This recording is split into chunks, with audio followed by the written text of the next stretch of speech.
Hi everyone and welcome back to my channel. For today's video I want to talk about study abroad and privilege, and whether studying abroad is only for the upper class, for the rich and elite, or whether really everyone can study abroad. I'm super excited to be talking about this topic today because it's something I've never talked about, but I think it's really important that we chat about this. And I was actually really inspired by two comments that I got, which when I got the comments, it wasn't super comfortable in all honesty. I'm just gonna read out a little snippet. If you come from a third world country, studying abroad is not even a remote option. It's only possible for the rich and elite. And then another comment, a little snippet of that was, you have several privileges which others don't, being a powerful passport, financial stability, and a supportive family. So I wondered, is studying abroad really only for the rich and elite?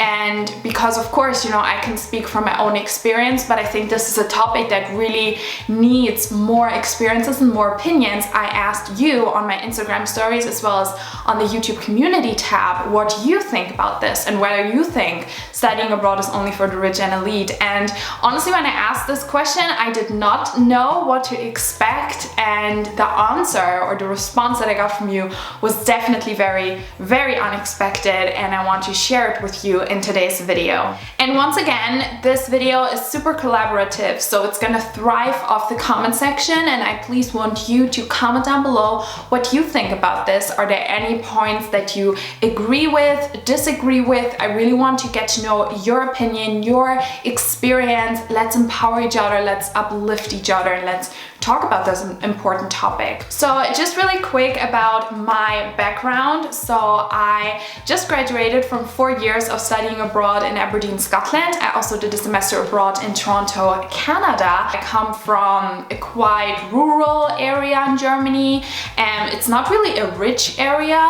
My parents aren't rich, like I would say we're like a middle class average family. Before I went to study abroad, I had quite a bit of money saved up, definitely a couple thousands of euros by having part-time jobs throughout my high school. So I was able to save up some money before I went to, you know, pay for my flights, to pay for just some extra expenses. My parents did always help me out with rent and groceries, so just the absolute basics of life, they would always help me out.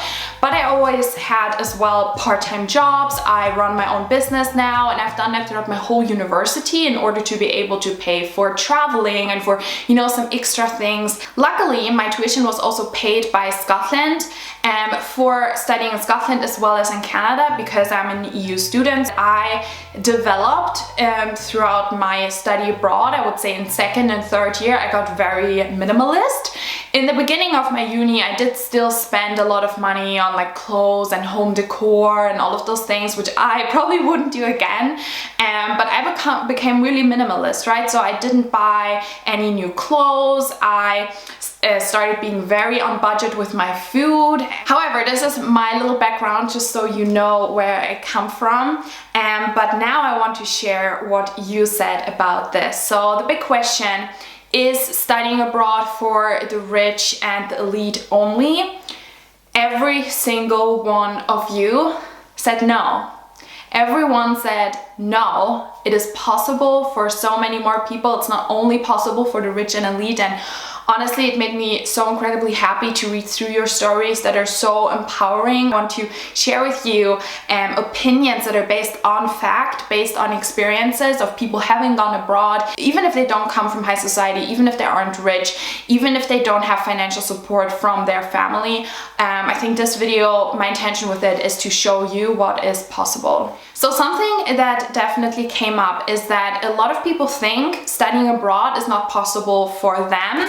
And I definitely can say that this was the case for me. I always thought studying abroad is only possible for the rich, and you have to have like extraordinary grades, extraordinary connections. I didn't think that an average small town girl like me could do it, and you guys agreed with that as well. Like a lot of people think it's out of their reach because there is not that much education around it.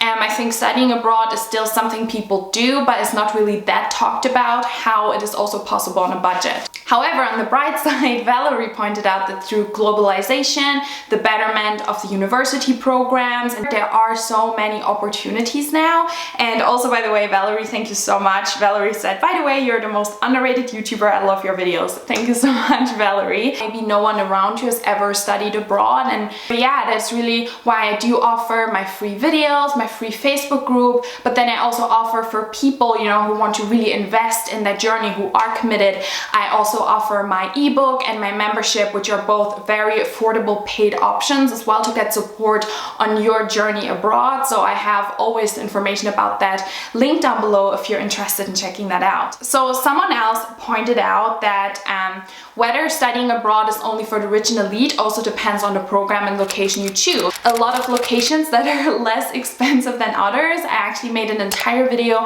all about the best study abroad destinations to go to if you are on a budget. So you can check out that video right here if you need some inspiration. So for example, Christine said, going to the UK on a scholarship was actually more affordable than studying at home in Germany, right? So depending on where you come from, maybe studying abroad is even an option where you pay the same or you pay less than if you study at home. And it does really depend, you know, where you go, what kind of university you choose, what kind of course you choose.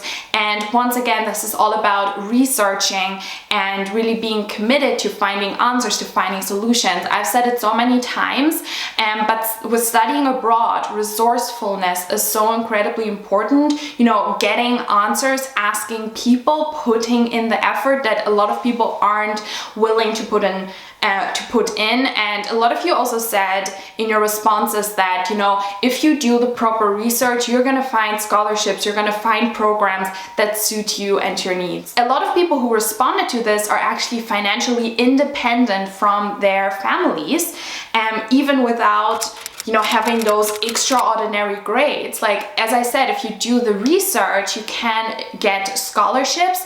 I do go into the whole process and my best tips on how to get scholarships in my ebook, Girls Study Abroad. So if you want to check that out, feel free to do so. So in summary, how many of you pay without being dependent on parents or getting financial support from your family is that you take on scholarships, student loans, you have a part-time job besides uni, and you also save up money before you go to study abroad. As I said, that's also something that I did, and I think that's really, really important. Some countries also need you to show that you have a certain amount of money there. And it's also just really, really essential because you might not immediately get a part-time job. So a lot of people had saved up money before leaving to sustain a couple of months. So you will have to get a part-time job and work a bit more to save up that money. And like for me, like I also always like put my Christmas money away and my birthday money, and literally anything I got, it went into my savings and I didn't spend it. I did make 2 videos actually about having a part-time job in university.